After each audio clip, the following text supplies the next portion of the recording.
सुप्रसिद्ध कञ्चनजङ्घा 7-in-1 अगरबत्तीको उत्पादक सावित्री अगरबत्ती उद्योग प्रस्तुत गर्दछ प्रकृतिको सुगन्धले भरिएको मिठो सुवास जसले घरलाई शुद्ध र वातावरणलाई शान्त बनाउँछ। ओम सम्रानी कपधूप। दर्शकबिन नमस्कार, केन्द्रबिन्दु समाचारमा यहाँहरूलाई स्वागत गर्छु। म मनोज नेउपाने।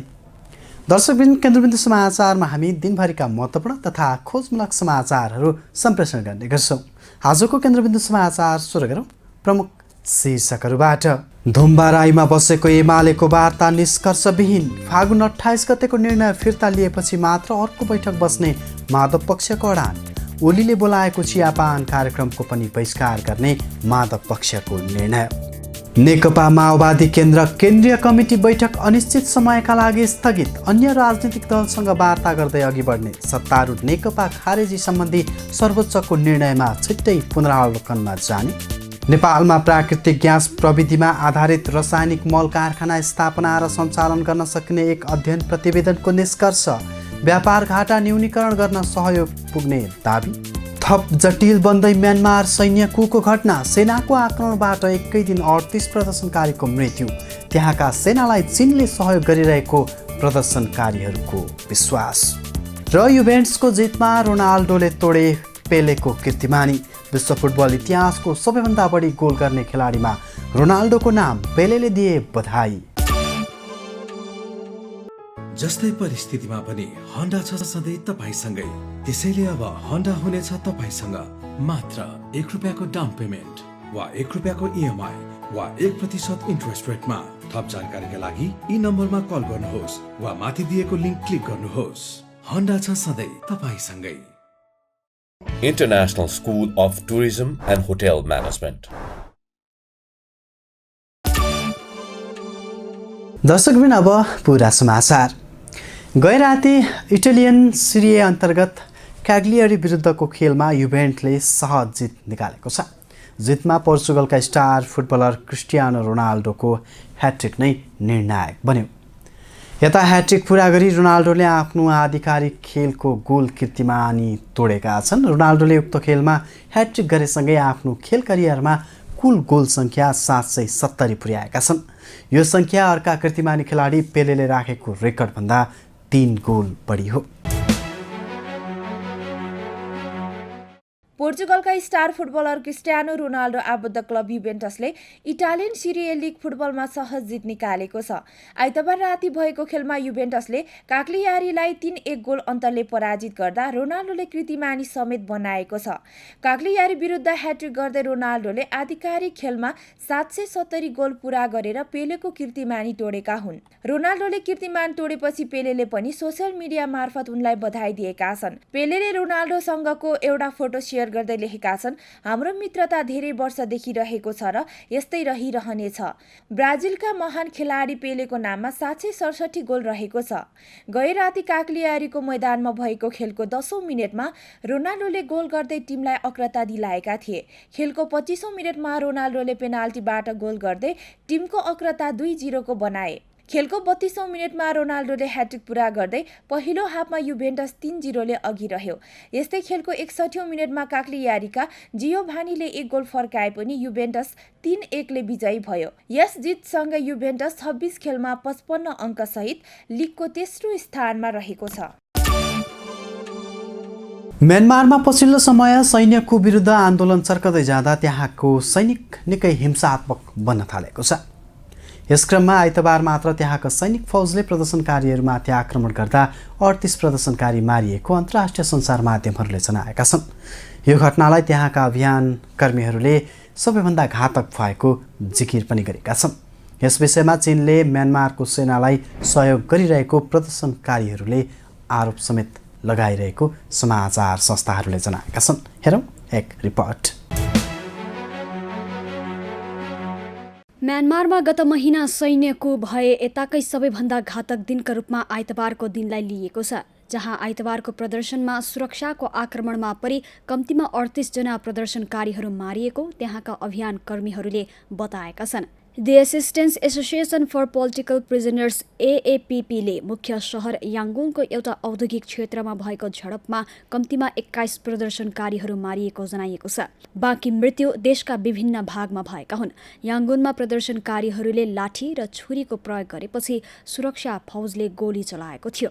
त्यहाँको एक औद्योगिक क्षेत्रमा चिनिया व्यवसायमाथि हमला भएपछि याङ्गुनको धेरै भागमा सैन्य कानून लागू गरिएको जनाइएको थियो। बीबीसीका अनुसार चीनले म्यानमारको सेनालाई सहयोग गरिरहेको प्रदर्शनकारीहरूले विश्वास गरिरहेका छन्। आइतबार औद्योगिक क्षेत्रमा सुरक्षा फौजले प्रदर्शनकारीमाथि गोली प्रहार गरेका थिए। बेजिङले फलामे डन्डी, बन्चरो र पेट्रोल बोकेका मानिसहरूले 10 वटा चिनिया कारखानामा आगो लगाइदिएको जनाएको थियो। त्यसरी क्षति पुग्नेमा धेरैजसो लुगा उत्पादन गर्ने कम्पनी र तिनका भण्डारणहरू रहेको जनाइएको छ भने एउटा चिनिया होटलमा समेत हमला भएको जनाइएको छ। चिनिया दूतावासले आफ्नो फेसबुक पेजमा केही उद्योगहरूमा लुटपाट गर्दै क्षति पुर्याइएको र चिनिया कामदारहरू घाइते हुनका साथै त्यहाँ अड्किएको जनाएको छ। दूतावासले म्यानमारलाई हिंसा रोक्न थप प्रभावकारी उपायहरू अपनाउँदै दोषीलाई कानून अनुसार कारवाही गर्न र म्यानमारमा रहेका चिनिया नागरिक एवं सम्पत्तिको सुरक्षा सुनिश्चित गर्न आग्रह समेत गरेको थियो। नेपालमा रासायनिक मल कारखाना स्थापना र सञ्चालन गर्न उपयुक्त देखिएको एक अध्ययन प्रतिवेदनले देखाएको छ। अर्थमन्त्री विष्णुप्रसाद पौडेलको संयोजकत्वमा गठित रासायनिक मल कारखाना स्थापनाको प्रारम्भिक अध्ययन समितिले प्राकृतिक ग्यास प्रविधिमा आधारित मल कारखाना स्थापना र सञ्चालन गर्न सकिने सुझावसहितको प्रतिवेदन तयार पारेको थियो। नेपालमै कारखाना स्थापना हुँदा करिब 16 अर्ब रुपियाँ बराबरको विदेशी मुद्रा प्रयोग गरेर रासायनिक मल आयात गर्नुपर्ने बाध्यताको समेत अन्त्य हुने अध्ययनले देखाएको छ। हेरौँ पुरा समाचार। नेपालमा रासायनिक मल कारखाना स्थापना र सञ्चालन गर्न उपयुक्त देखिएको एक अध्ययनले देखाएको छ। अर्थमन्त्री विष्णुप्रसाद पौडेलको संयोजकत्वमा गठित रासायनिक मल कारखाना स्थापनाको प्रारम्भिक अध्ययन समितिले प्राकृतिक ग्यास प्रविधिमा आधारित मल कारखाना स्थापना र सञ्चालन गर्न सकिने सुझावसहितको प्रतिवेदन तयार पारेको हो। सुरुको पुँजी लगानी फिर्ता अवधि तथा नाफाको दृष्टिकोणबाट प्राकृतिक ग्यास प्रविधिमा आधारित मल कारखाना स्थापना गर्न अन्य प्रविधिको तुलनामा उपयुक्त देखिन्छ प्रतिवेदनमा उल्लेख गरिएको छ। प्राकृतिक ग्यास प्रविधिमा आधारित मल कारखाना स्थापना गरेमा मल आपूर्तिको दिगो समाधान हुने र कृषि उत्पादन तथा उत्पादकत्वमा वृद्धि भई मुलुकको आर्थिक विकासमा योगदान पुग्ने प्रतिवेदनमा उल्लेख गरिएको छ। समितिले विश्वव्यापी रूपमा रासायनिक मल उत्पादनका लागि प्राकृतिक ग्यास, थर्मोकोल र वाटर इलेक्ट्रोसिस प्रविधि सञ्चालनमा रहेको मध्ये तत्कालका लागि नेपालमा प्राकृतिक ग्यास प्रविधिमा आधारित मल कारखाना स्थापना गर्दा सरकारले उपलब्ध गराउनुपर्ने अनुदान रकम बचत हुन सक्ने निष्कर्ष निकालिएको छ। सरकारले कृषकहरूलाई रासायनिक मल खरिदमा अनुदान उपलब्ध गराउनका लागि चालु आर्थिक वर्षमा 11 अर्ब रुपियाँ विनियोजन गरेको छ भने अघिल्लो आर्थिक वर्षमा 10 अर्ब 52 करोड रुपियाँ विनियोजन गरी उपलब्ध गराइएको थियो। समितिले प्राकृतिक ग्यास प्रविधिमा आधारित रासायनिक मल कारखाना स्थापनाका लागि सुरु लगानी 1 खर्ब 3 अर्ब र वाटर इलेक्ट्रोसिस प्रविधिमा आधारित रासायनिक मल कारखाना स्थापनाका लागि 1 खर्ब 89 अर्ब रुपियाँ लाग्ने र थर्मोकोल प्रविधिमा आधारित रासायनिक मल कारखाना स्थापना वातावरणीय लगायतका कारण उपयुक्त नहुने सुझाव तयार पारेको छ। सार्वजनिक निजी साझेदारी मोडालिटीमा मल कारखाना स्थापना गर्ने परियोजना सञ्चालन गर्न उपयुक्त हुने पनि समितिको सुझाव छ। प्रतिवेदनमा प्राकृतिक ग्यास प्रविधिमा आधारित भई मल उत्पादनका लागि अवसरका रूपमा वार्षिक करिब 16 अर्ब रुपियाँ बराबरको विदेशी मुद्रा प्रयोग गरेर रासायनिक मल आयात गर्नुपर्ने बाध्यताको अन्त्य हुने, व्यापार घाटा न्यूनीकरण गर्न सहयोग पुग्ने, कृषकहरूले समयमा मल प्राप्त गर्न नसक्ने अवस्थाको अन्त्य हुने लगायत उल्लेख गरिएको छ। नेपालमा करिब 8 लाख मेट्रिक टन मलको माग रहेको र बालीको विविधीकरणको आधारमा रासायनिक मलको उपयोग विधि र परिणाम समेत बढाउँदा रासायनिक मलको सम्भावित माग अबको केही वर्षमा करिब 20 लाख मेट्रिक टनसम्म हुने अनुमान गरिएको छ। नेपाल कम्युनिस्ट पार्टी माओवादी केन्द्रको केन्द्रीय कमिटी बैठक अनिश्चित समयसम्मका लागि स्थगित भएको छ। उक्त बैठक आइतबारदेखि जारी थियो। माओवादी केन्द्रले सर्वोच्च अदालतको नेकपा एमाले र नेकपा माओवादी केन्द्र बिउताउने फैसलाको पनि छिट्टै पुनरावलोकनमा जाने उल्लेख गरेको छ। हेरौँ एक रिपोर्ट। आइतबारबाट जारी नेपाल कम्युनिस्ट पार्टी माओवादी केन्द्रको केन्द्रीय कमिटी बैठक स्थगित भएको छ। तत्कालीन राजनैतिक परिस्थितिसँग जोडिएको कार्यभार पूरा गर्नका निम्ति संसदमा रहेका दुई राजनैतिक दलसँग वार्ताको प्रक्रिया अगाडि बढाउनका निम्ति तत्कालका लागि केन्द्रीय कमिटी बैठक स्थगित गरिएको माओवादी केन्द्रका नेता नारायण काजी श्रेष्ठले जानकारी दिए। यसका साथै सर्वोच्च अदालतको नेकपा एमाले र नेकपा माओवादी केन्द्र बिउताउने फैसलाको पुनरावलोकन गर्ने पनि माओवादी केन्द्रले जनाएको छ। यसबीचमा केन्द्रीय कमिटी सदस्यहरूले संगठनात्मक काम गर्ने र लगत्तै बैठक राखिने नेता नारायण काजी श्रेष्ठले बताए। केन्द्रीय कमिटी बैठकपछि राष्ट्रिय कार्यकर्ता भेला आयोजना गरिने समेत श्रेष्ठको भनाइ छ। सर्वोच्च अदालतमा अदालतको पछिल्लो आदेशका सन्दर्भमा पुनरावलोकन दिनेछौँ। तात्कालिक राजनीतिक परिस्थितिसँग जोडिएका कार्यभार पूरा गर्नको निम्ति सबै राजनीतिक पार्टीहरूसँग विशेषतः संसदमा भएका तीन मुख्य राजनीतिक पार्टी अरू दुई मुख्य राजनीतिक पार्टीहरूसँग वार्ताको प्रक्रियालाई तीव्र बनाउनेछौँ। पूर्व निर्धारित कार्यसूची अनुसार नै केन्द्रीय कमिटीका सदस्यहरूले अहिलेको विशिष्ट राजनीतिक परिस्थिति, पार्टी निर्माण र क्रान्तिकारी आन्दोलनको एकीकरण जस्ता विषयमा आफ्नो कोणबाट विचार प्रस्तुत गर्नुभएको छ। आजको बैठकमा 20 जना कमरेडरले विचार राख्नुभएको छ। सोमबारको बैठकमा जनार्दन शर्मा, शक्ति बस्नेत, गणेशमान पुन, पम्फा भूषाल, वर्षमान पुन, रामदीप आचार्य, हेमराज भण्डारी, पुष्प विक्रम मल्ल, कृष्ण केसी, दलजित श्रीपाइली, परशुराम रम्तेल, जयपुरी घरती, कुमार पौडेल, रामचन्द्र झा लगायत 20 जना केन्द्रीय कमिटी सदस्यले वर्तमान राजनीतिक परिस्थिति, पार्टी निर्माण र क्रान्तिकारी आन्दोलनका विषयमा आफ्नो धारणा राखेका थिए।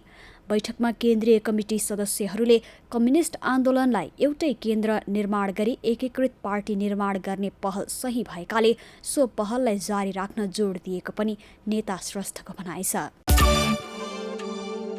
दर्शकबिन अब आजको टप 1 न्युजको पालो। नेकपा एमालेका अध्यक्ष केपी शर्मा ओली र वरिष्ठ नेता माधव कुमार नेपाल समूहबीच भएको वार्ता निष्कर्षविहीन रूपमा टुङ्गिएको छ। पार्टी कार्यालय धुम्बाराईमा सोमबार भएको वार्तामा दुवै पक्षले पार्टीलाई एकताबद्ध गर्दै अघि बढाउने प्रतिबद्धता जनाए पनि आफ्ना अडानमा रहेपछि ठोस सहमति हुन नसकेको हो। विशेष गरेर माधव नेपाल पक्षले प्रधानमन्त्री ओलीले फागुन 28 गतेको गरेको निर्णय फिर्ता नलिएसम्म आगामी बैठक नबस्ने अडान लिएसँगै बैठक निष्कर्षविहीन बन्न पुगेको थियो। यता आजै माधव नेपाल पक्षले बानेश्वर स्थित अरियाल होटलमा केन्द्रीय सदस्य तथा सांसदहरूको भेला सम्पन्न गरेको छ। बुधबार साँझका लागि प्रधानमन्त्री ओलीले एमालेका केन्द्रीय सदस्यलाई चियापान कार्यक्रमका लागि बालाटारमा बोलाए पनि माधव पक्षले सो समारोह बहिष्कार गर्ने निर्णय पनि गरेको छ। हेरौँ यिनै विषयलाई समेटेर तयार यो रिपोर्ट। नेकपा एमालेका अध्यक्ष केपी शर्मा ओली र वरिष्ठ नेता माधव कुमार नेपाल समूहबीच भएको वार्ता निष्कर्षविहीन रूपमा टुङ्गिएको छ। पार्टी कार्यालय धुम्बाराईमा सोमबार भएको वार्तामा दुवै पक्षले पार्टीलाई एकताबद्ध गर्दै अघि बढाउने प्रतिबद्धता जनाए पनि आफ्ना अडानबाट पछि नहट्दा बैठक ठोस निष्कर्षमा पुग्न सकेन।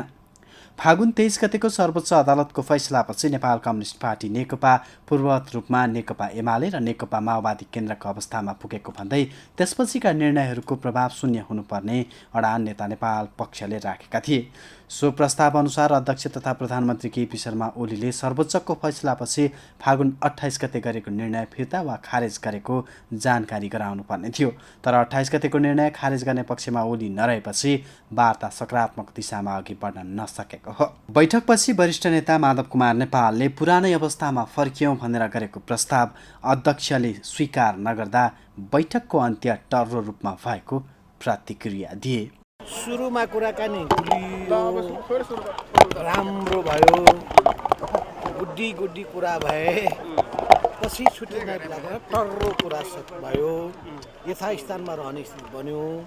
हाम्रो भनाइ के रह्यो भन्दाखेरि कि सर्वोच्च अदालतले फैसला गरिसकेको अवस्थामा पूर्व एमालेको जुन पुरानो अवस्था हो यो अवस्थामा पार्टीको संरचना, पदाधिकारी र सदस्यहरू यथावत स्वीकार गर्ने स्थितिमा जाउँ र हामीले भन्यौँ कि पार्टीलाई एकताबद्ध बनाउँ, आन्दोलनलाई पनि अरू पार्टीलाई पनि समेटेर लिएर जाने काम गरौँ। नेता नेपाल पक्षको उपाध्यक्ष भीम रावलले पार्टी एकताबद्ध गरेर जाने विषयमा सबैको एकमत भए पनि सर्वोच्च अदालतको फैसलापछिका क्रियाकलापहरूको प्रभाव शून्य बनाएर अघि बढ्ने विषयमा सहमति जुट्न नसकेको बताए। 28 गते भयो भनिएको, हामीलाई कुनै पनि खबर नगरिएको केन्द्रीय कमिटीका कतिपय कुराहरू जुन गरियो भनिएको छ, जहाँ बहुमत पनि सदस्य थिएनन् भन्ने कुरा हाम्रो जानकारीमा छ, त्यहाँ भनिएका निर्णयहरूको प्रभाव पनि शून्य हुन्छ, स्वाभाविक रूपमा शून्य हुन्छ। किनभने अदालतको फैसला त्यही छ भन्ने कुरा हामीले तथ्यगत कुराहरू राख्यौँ। तर त्यो कुरालाई तदनुकूल नै स्वीकार्ने कुरा हामीले सुन्न पाएनौँ। त्यो कुरा भएन। त्यो कुरा नभएपछि हामीले त्यसमा सहमत गर्ने कुरै भएन। हामी त्यसमा सहमत हुनै सक्दैनौँ। किनभने सर्वोच्च अदालतले फैसला गरिसकेपछि नेकपा एमाले र नेकपा माओवादी केन्द्र पूर्ववत अवस्थामा गयो भनिसकेपछि त सङ्गठनात्मक दृष्टिकोणबाट, राजनीतिक दृष्टिकोणबाट, वैचारिक दृष्टिकोणबाट, व्यवहारिक दृष्टिकोणबाट हामी त पूर्ववत अवस्थामा गयौँ नि। अनि त्यो पूर्वावस्थामा गयो कुरालाई स्वीकार गरेन भने हामीले त्यो कुरालाई मान्ने कुरा आउँदैन। नेता रावलले आफूहरू नेकपाको विधान पद्धति अनुसार भएका काम कारबाहीमा साझा रूपमा मानेर अघि बढ्न तयार भए पनि अध्यक्षले आफूले गरेका कामलाई गरिहाल्ने अनि अरू कुरा दिनुपर्ने भन्ने भाव देखाएकाले त्यस्तो कुरा आफूहरूलाई स्वीकार्य नहुने बताए। अध्यक्ष ओली पक्षका नेता सुभाष नेम्बाङले पार्टी एकताबद्ध गरेर जाने भन्नेमा सबैको एकमत भए पनि पछिल्ला राजनीतिक विषयमा नेताहरूबीच मतान्तर रहेकाले सहमति जुट्न नसकेको बताए। आज अर्थात् सोमबार नै नेकपा एमालेको माधव कुमार नेपाल समूहले छुट्टै केन्द्रीय सदस्य र सांसदहरूको बैठक सम्पन्न गरेको छ। दिउँसो पार्टी अध्यक्ष केपी शर्मा ओली समूहसँग भएको छलफलबारे जानकारी दिन उक्त बैठक बोलाइएको थियो। उक्त बैठकमा नेपाल पक्षले 4 गतेका लागि बोलाएको राष्ट्रिय कार्यकर्ता भेलालाई निरन्तरता दिने विषयमा छलफल भएको जनाएको छ। बुधबार साँझका लागि प्रधानमन्त्री ओलीले एमालेका केन्द्रीय सदस्यलाई चियापान कार्यक्रमका लागि बालटार बोलाइए पनि माधव पक्षले सो समारोह बहिष्कार गर्ने पनि जनाएको छ। ओलीले बोलाएको उक्त चियापान भेला एमालेलाई एकीकृत बनाउने नभई 4 गतेका लागि बोलाइएको आफूपक्षीय भेलालाई प्रभावित पार्ने उद्देश्य केन्द्रित रहेको माधव पक्षको निष्कर्ष रहेको छ। हस्त दर्शकवृन्द, आजका लागि केन्द्रबिन्दु समाचार सकिएको छ। भोलि पुनः यसै समयमा हामी उपस्थित हुने नै छौँ। तबसम्मका लागि बिदा दिनुहोस्। केन्द्रबिन्दु न्युज हेर्दै गर्नुहोला। नमस्कार। कलङ्कीमा अवस्थित नेपालकै पहिलो, ठुलो र अत्याधुनिक होलसेल बजार एनबिटिसी सञ्चालनमा कम्प्लेक्समा सम्पूर्ण फेन्सी तथा कस्मेटिक सामानहरू होलसेल मूल्यमा उपलब्ध छन्।